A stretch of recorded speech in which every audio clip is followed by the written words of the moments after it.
Good afternoon, everybody. It is July 17th, 2023. And I'm excited to be here. It's Coach Byrd here for the weekly coaching call. You're inviting anybody you want to this call in real estate, broker agnostic, team agnostic. We just talk about all things production related and really coaching related, right? Mental coaching, mental strength. It's really an important key of this particular market. It's easy to get caught up in what the heck is going on in the world right now. And anybody know what rates are currently? What do you think rates are nationally? I know I have a little app I look at all the time. 6.91. I'm going to tell you what it says here.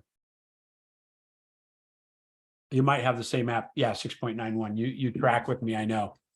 It was at 7.23 last week or a week and a half ago before I went to Byrd in San Antonio. And you know what's going on is it's remaining to be very volatile in that particular sector. Rates are around 7% average. And I believe that the buyers have come to a place to where they're going, okay, this seems normal, right? So they seem to be okay with the 6 percentiles. There's still a significant amount of people on the fence. But the reality is most of the buyers in this market have come to terms with the fact that the rates are temporary and we need to date the rate and marry the house. And so that conversation has been prevailing. And I think for the most part, people have come to a place to where they understand that it's temporary, right? The rates are temporary. They know it's not going to stay that way forever. I personally believe they're going to stay where they are roughly until the next election cycle. And, I don't make this about politics at all, but we need a change. And whatever that change looks like in the next election cycle could affect rates and really even the whole economic position of the country in one fell swoop. And I think that's going to happen fairly fast. So that's my 2 cents on the thing. Right now, we've got a lot of things going against us in the real estate business. Depends on what side of the fence you're on. I just read a report where let me let people in here. Sorry, it's been a little busy. The real estate market as a whole, it seems like we've got some stability. We're seeing the springtime getting busier again. We're seeing that continuing. Rates have remained the same. They were as high as 7.23, I think I saw just before I went to San Antonio. Today, they're at 6.91 on a national average. You'll see some lower, some higher. But the reality is the rates are the rates, right? We've got to have conversations with people to make sure they understand that the market is about timing. And now we're seeing low inventory again. We're seeing maybe even multiple offers. I'm even hearing words that I can't believe I'm saying again of these, crazy releasing all contingencies, waiving appraisals, appraisal gaps, all this stuff's starting to raise its head again because the market's allowing it. The low inventory is allowing it, right? So the market's on fire. Russell, one of my top producers and partners with mine, he could attest to that. Matter of fact, Russell, if you don't mind putting you on the spot, give us your 3-5 minute take on what's going on in the market. You're a rock star. You're doing hundreds and hundreds and hundreds of thousands of dollars in GCI a year. Yeah, no, it's funny. Don and I were just having this conversation at Byrd, and I told him last year, real estate's obviously all of our specialty, but then I have my education's in economics. I taught economics in college for 7 years. And I said, Don, I don't see the market from a price perspective coming down for a number of reasons. Number one, who's going to want to trade out of a 3 or 4% rate into a 7 or 8% rate? So a lot of people, unless they have to, aren't going to put their houses on the market. We're even seeing people buy without selling because the rate is so good on their other house that they can rent it out and make money. Exactly. So if they need the cash, they're not going to do it. Then you have over 1 million home deficit, right, in the United States from a housing perspective. So we have a huge housing shortage. Say that number again, Russell. Over 1 million. We everything that you go to says that we're way short on housing. And then if you look at the lower end, it's even, skewed bigger to that. You're seeing counties, locals, and states give building credits and guaranteed rents if people are willing to build affordable housing. But really, the builders don't have to. So that's absolutely, insane. And then, You add on to that, that the rental market is now going berserk because during COVID, we were not able to kick folks out and they were not able to raise rents. Well, guess what? Almost everywhere in the United States, unless you're in the crazy county of Los Angeles, but almost everywhere in the United States, all of those moratoriums are over. So now rents are going through the roof and they can raise them because you can't go out and buy anything because the rates are so high from an interest perspective. And now we have a shortage in the rental market.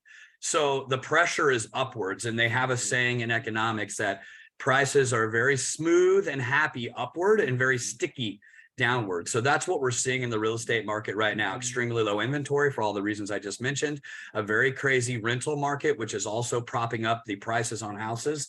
And I don't see it slowing down. And if you want to make money in this market, just be really aggressive at getting listings, and they're selling. Everything that we're having is selling. I have 2 that I haven't even put on the market yet. And I think we have them sold because people want a package on both.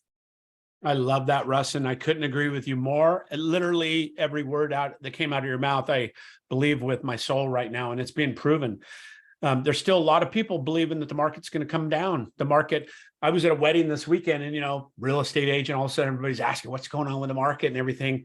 And even though I was offering some educated opinion and input on it, I was being contradicted by grandpa and dad and all these other people that are like, oh, this cannot continue. Well, there's nothing indicating that it's not going to continue. Matter of fact, everything's contrary to that. The rates could be at 9%. If we have this low inventory, we will still, until we run out of buyers that can afford, then we're going to still be in the same situation. We're seeing a modest growth now. I think nationally we're in the 2 or 3% growth range, which is still a very healthy growth for 40 years, right?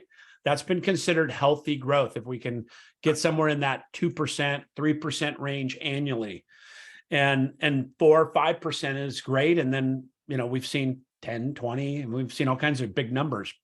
But the reality is we're not having any retraction in this. And so appreciation is still continuing. Low inventory is being very sticky, as Russ put it. So the reality is we have to outcraft this market. We have to outperform this market. We have to educate our buyers in a way that we've never done before. Because if we're not educating our buyers, they're getting education from somewhere else. So we have to be data-driven and fact-based, and then optimism above that, right? So as long as we're staying in a factual-based conversation and not just talking folklore or just this is my opinion, that's when you're likely going to lose the trust of them because they're going to get conflicting results. But when they hear on CNN, Fox, ABC, insert your 3 digits, right? It doesn't matter where they're going. They're getting some of the same messaging. It's our job to be the expert that gives them factual-based information, localized factual-based information. And when we do that, we can then become the expert because we're disputing what they're hearing in the national news, which again, even local news is not talking about the local markets primarily. They're talking about national markets, and every market's different. Listings are key right now. I'm gonna poke you in the ribs and say, get very, very creative and really shore up your listing presentations now, because that one opportunity you get may be a life or death opportunity for you to acquire that listing. And if you acquire the listing inventory, you're going to succeed in this market, period, end of story, right? It doesn't matter what the listing is anymore. It's one of those things to where you can mess it up by overlisting it, but you're still going to get eyeballs and you're still going to have opportunities to secure contracts down the road if you're handling that appropriately. Anybody have any questions or any feedback they want to talk about on this? It's small enough you could just speak up or raise your hand if you like, and I'll call on you. Anybody disagree with what we're saying? Good. I think you had a hand raised, Randy. Oh, I did? Sorry. Who was it? Hi, Randy. This is Joe Byrd. 15303. That's a weird first name. Do you go by 15? No, I'm just kidding. I go by Joe and Berrigan. Nice to be Joe, part of your group. You reminded me this morning, as a listing agent up in Auburn, even doing this for 20 years, you know, it's amazing though, as hot as the market is, that there's still some listings that are going out without inspections being done. What's your thought process on that? I still believe in doing it, but I just wanted to get some feedback. Listen, we have to be responsive and reactive to what's going on the other side. Unfortunately, we can have our opinions, but like if I'm telling my buyer, don't do this without inspections, I'm telling you, as a contractor for 30 years, which is true, I'm very opinionated about inspections, right? But the market is jurisdicting them to have pressure to release all those things. I think it's reckless as an agent, if you're asking me. But if I'm on the listing side and I have a buyer willing to waive it because I asked one little tiny simple question and they said yes, well, that's my prerogative and the power becomes mine, right? Russell, you have all the listings. If you had a buyer agent that said, hey, we're waiving all inspections and all appraisals, we don't care, we just want the house, that is more attractive than somebody that's going to do an inspection. Yes or no? 100%. It's I think they're nuts, but yeah. I think they're nuts too. So I'm telling you that it depends on what side of the fence you're on. Many times in my coaching, I will say, what side of the fence are you on? Seller side, buyer side, because they're completely different. And I'm seller. And I if I'm going to take a house off the market, you know, I like to get inspections done for my listings. And I don't know if that's a good or a bad, because buyers are still in, you know, but I just figured it's going to be a little more cemented and a little more stick like glue for the escrow if we've at least got the warts and pimples mentioned, you know?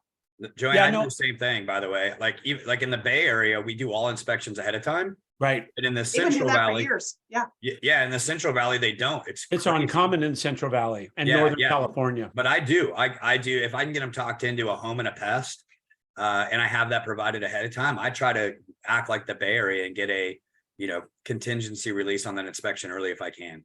Yeah, and I'm in Oregon now, and pre-inspections are not very popular here at all. Matter of fact, frowned on a little bit. And it's just a showing of the times. I had an LA agent call me saying, can you send me all the inspections? I go, we don't have any inspections, it's buyer's prerogative, you know. And then she really kind of got in my craw about it. And I said, listen, it's different in every region.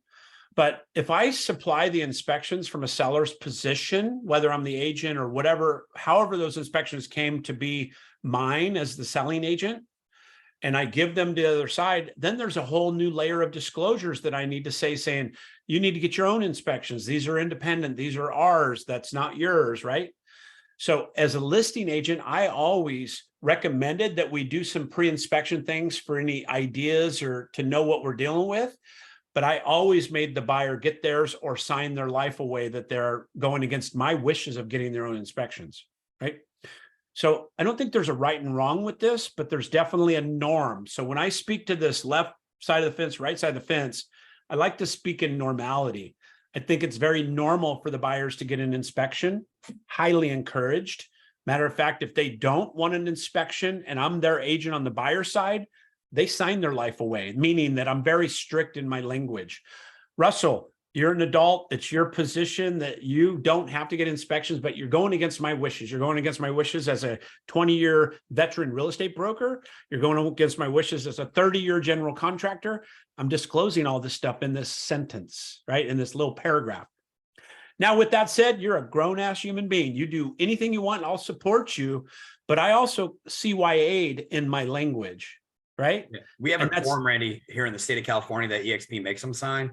Yep. That says, hey, here's it's like 100 inspections that we recommend. It is. And you did these two and you're choosing not to do any of the others on your own accord. Yeah. And by the way, it says stiff language that says you're going against our better wishes of you doing this, right? It's your prerogative to go against it. But as a general contractor, I have another layer of liability to that as a licensed general contractor. And that's why, by the way, I haven't been to a home inspection more than 3 times in my career, period. I've done hundreds of deals. It's just because I say, hey, we're hiring a professional. I don't want to go out there and number one, make him feel uncomfortable because I'm a general contractor, nor do I want the liability of saying you should have caught that. You built houses for 30 years, but you didn't catch the gutter hanging off or whatever, right? So again, a lot of different ways to skin a cat on this. But I believe no matter what side of the fence you're on, an advocate for strong inspections is always the right thing to do. I also like opening escrow with prelims too, because sometimes you'll have a lien against a property, or there'll be, some things that buyer would be smarter to know about a boundary line or something like that. Again, So, totally but agree but I with you. totally get you. Yeah. Totally agree with you. It's just a different, every different structure, different folks. Everybody's Thank you. got their own ways to do it. I am a believer now, later in my career, that doing as much as you can up front and making sure the buyer's okay with it, maybe even getting sign off on some of these things prior to the consummation, then it's all valuable. Now it's very common to see a lot of reports and disclosures and things in the MLS. Back when I was heavily in production, it was zero. It was buyer beware, buyer's problem. We're not supplying anything. And that was in Northern California. So it depends. I think it's great dialogue, but it really depends on the agent situation and maybe even the property. Any other questions? What's going on with escrows, or what's going on in the market? Any language you're having with buyers that you want me to help you work on a script to get around some of these conversations where they're maybe on the fence? Hey, Randy, I'll tell you what we're seeing, or at least in my office from a listing perspective, is, the folks that have to sell. And so probates, trusts, we're doing a lot of, that type of work right now. And I think Joanne's spot on, especially when you're working with a property that may have multiple beneficiaries. We have a lot of not educated buying agents that have thrown monkey into the wrench on a couple of my deals because they didn't know what needed to be done or didn't need to be done. Yeah. So I think it's important if you guys are going to be going after that business, which I think you absolutely should right now, because that's some of the listings that are out there, right? Like aunt passed away or grandma passed away or somebody passed away, and they have a property they have to dispose of. You need to make sure that you get a full copy of the trust. You know who the beneficiaries are. You know who the decision makers are. You know if it's already been approved by the courts. What type of sale are you actually dealing with, and who has the authority to sign? Because you can get yourself into a lot of trouble if you don't know what's going on. So you want to make sure you work very closely with the trust attorney or probate attorney or the trustee for the. It just depends on what that current situation is. If they had a trust that was super clean, then you get to deal with just the trustee on the trust, and the beneficiaries are, well defined. And, sometimes they have to send communication that says, hey, this is what we're doing. Does anybody object? Sometimes they don't. So making sure that you are working really closely with the title company and the attorney to understand exactly what you need to do as a listing agent.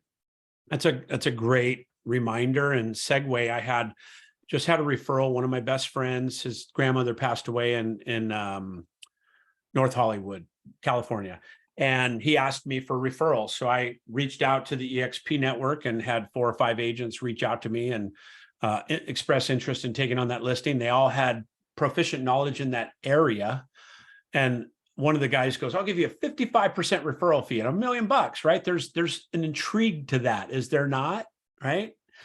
And so I'm like, okay, that's intriguing. And when I talked to him, he was just not a good fit. He didn't understand the probate. He didn't understand the things that would go into that house. So I ended up giving it to a person that was at a normal 25% referral fee. It was more about the relationship with his knowledge to that particular referral. And secondarily, is he a good fit for my client, right?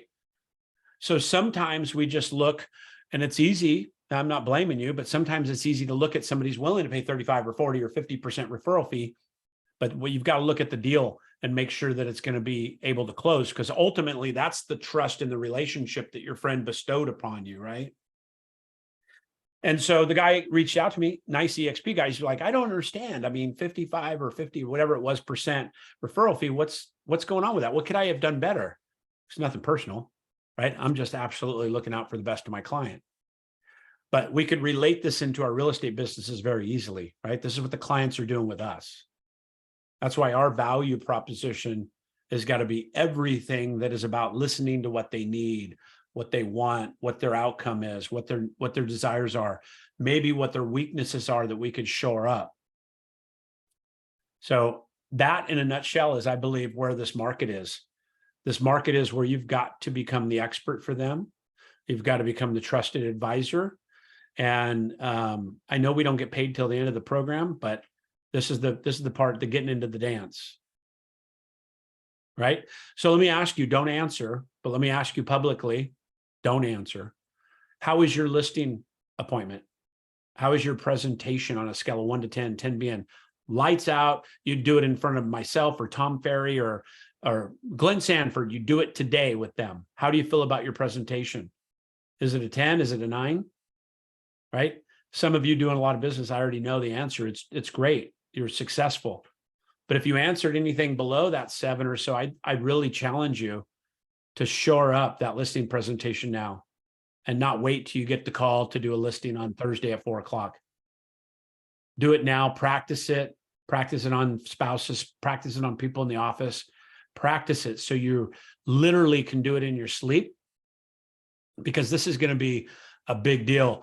I recently took a referral for a $2 million listing out here in the ranch land of Corvallis, Oregon. Beautiful house built in the 1920s, but first class, the big white pillars, the whole thing, man. You could just placed it right in Louisiana. And when I got the referral, I was like, oh, this is nice. I mean, this is a really nice place. I did my normal dog and pony show that I've done. At least I took 90 listings in 1 year, right? So I've done hundreds of listings, and I was rusty. After I left the appointment, I'm like, I did not practice that. And I'm telling you this because we're all human, right? I'm not doing 5, 6 listing appointments a week like I was. And I was rusty, and I did a good job, but I didn't do a great job. And I think I probably lost that listing. I went back to him and talked to them, and he goes, it's between you and another person. And, I really thought that we had a good connection, but there was missing component with the wife. And I'm telling you this for your own benefit. The husband and I, he's 94. We connected. His same name as my dad. They're roughly the same age. They have similar beliefs. I really connected with the husband. He's a farmer contractor. That was easy. The wife, I could not connect with. She would not let me in. There was something missing. I just could not. I tried different things and different skill sets and tactics that I'm really proficient at. We just did not connect. And then when I thought we started connecting, she took a phone call and left. She was gone for 15 minutes. So we left, and she was just basically starting to re-engage again. So I didn't have them both together at a key point of the interview. And so I left going, man, I just think that was a missed opportunity. And the gal that referred me said, hey, I heard back from them. The other agent that came out, the wife loves her. Now I connected with the husband, but the wife loves her. She was a school teacher. I didn't ask questions about her background because we just didn't get a chance, but she was a school teacher for 40 years. So this agent was a school teacher prior to real estate. They had this massive bond, the other agent told me. And I'm like, yeah, I did not connect with the female. Who's making the decision in that household? It is the female in this case, not always, but in this case, it was 100% true. So I'm confident I missed that listing. I could have done better, but it's all about those little things that you're going to learn in the script practice, in the presentation practice, and slowing down things if a partner's missing, all these little things that I now get to relive and find out where I can do better, right? Now, I don't do a lot of listings. If it's over $1 million, I'll do it myself, but it's rare. I usually pass that off to my team up here. But how are you? And this is, again, coaching for you. How are you? And I shared that vulnerability so you understand that we're all human. We're in the same place. But are you a level 9 or 10 in your listing presentation? And if you're not, I'd ask you to just revisit it and then look at your buyer presentation. I have a rule with buyers. It's my rule. It doesn't have to apply to you. I'll take anybody out to look at one house, prefer it. I want to get to know them. I want to show them a house and have interaction in that capacity, because I can believe I can win over anybody. I don't even know if they can afford a Schwinn yet. There's a lot of agents still putting the pants and pre-quals and pre-approvals and got to meet my lender before you even get time with them. And I understand that argument, but I might win if you allow me in the gate before that, right? And so I'll always show somebody one house within reason. I'm not going an hour out of town. I'm not showing 2, showing 1, even if it's vacant on the same street. We got to go back. Now we have to have a presentation. We need to have an agreement, right? We have to have an accord. And that's my style again. It's my style. I've coached it a lot and it works. But where are you on that side of the elevation of the buyer's representation? Are you requiring things when others are not? In your listings, are you requiring things when others are not? Dan Byrd, which I respect, he did an amazing presentation in San Antonio, and he said, here's how I object to the commission question. Randy, we like you. What is your commission you charge? We've met with several other agents. Well, it depends. It could be zero. What were you thinking? How can I answer your question? So you're putting the power back into you asking the questions, and they're curious how it could be zero. Well, listen, if you bring the buyer and you ask us to remove ourselves and you know this buyer and you want to do this all on your own, I'm willing to do it for zero, and I'll walk away from that if that happens. He said it only happened once all last year and they did 400, 500 deals. So that's a good ROI, right? But that's a big value proposition. And he has a cancel anytime contract, period, end of story. And then he has layers that he goes through of how he goes from 2 to 3 to 4 to 6 to 7%. Do you have that perfected? Do you have that where you could really lay that out with power to offer them no opportunities to shop you to other prices, right? Because the other agents aren't offering it for zero, most likely. And the other agents probably aren't saying, I have a cancel anytime contract, because we're so proud of our value proposition. So just something, food for thought. Not coaching you to do that. I'm coaching you to think about what you're presenting and what that looks like for you. All right. So any questions, any burning questions you want to ask me, anything I can help you with as we wrap up this call, which we do every single week at the same time? Question, only because I'm a newbie, Randy. Yeah. I'm not a newbie at real estate, just a newbie for EXP. Okay. And doing it 20 years, but do you have coaching as far as this listing presentation that you're so good at? When do you show that to your folks? When do you role play it, should I say? Yeah, that's a great question. If you want me to do that in the future, just let me know and we can help you through that component. I do offer coaching. My coaching, this is not about that. My coaching's full and I have a wait list and I'm blessed about that. And I don't do much production coaching anymore either. I've been out of production. No, and I don't. I mean, because a lot of my business is referrals and repeats. Yeah, fortunately. so here's what I would recommend, because it sounds like you're taking the listing seriously, which I appreciate. I would reach out to others in EXP, organizational first, outside organizations second, and then even industry leaders third.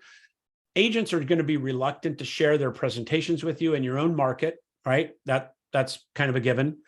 But I could tell you that some of the things I teach came from my Tom Ferry days with Tim Smith, luxury agent in San Diego, and some of these other listing presentations that are just visually appealing and the style and format of their layout, right? Everybody's different of how they want to go about this. Josh Barker, buddy of mine, did 770 transactions last year. I think he said 400 listing appointments in his team. He did personally 250. And he's got a routine that's a 45-minute routine start to finish. It's just choreographed. That's not my style. My style is a little more ad lib about relationship building and taking the time. So to answer your question, I would focus on how you can or find somebody's listing presentation that you really think's appealing, put it out to the EXP tribe and say, hey, I'm looking to up my game with this. Would somebody be willing to help me with that? And I'm happy to talk about it on future calls. Well, as Russ knows, I joined EXP to work with my son, and we're both Geminis. God help us all. But one of the things that's really I love working with Joe is, like you were saying about you didn't connect with the wife. When him and I go, somebody always connects with him, and they connect with us, and it really is a dynamite thing. Yeah. But rein in my son and wish me luck on that, right, Russ? Yeah. But anyway.